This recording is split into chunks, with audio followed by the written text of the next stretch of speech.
Guys, kain tayo. Bagong saing kanin. Mainit-init pa. Umusok to.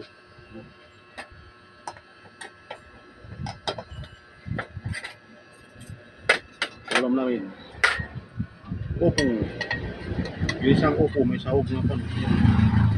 Ipo. Malaking sabaw niya. Sarap niya.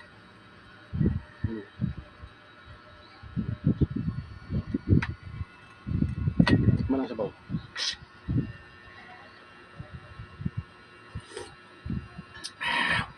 Sarap.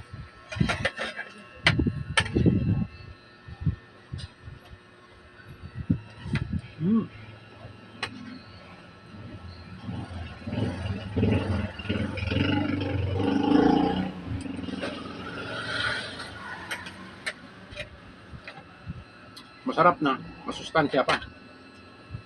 Kaya kayo, magluto na kayo ng opo. Yun. Tapos sabaw.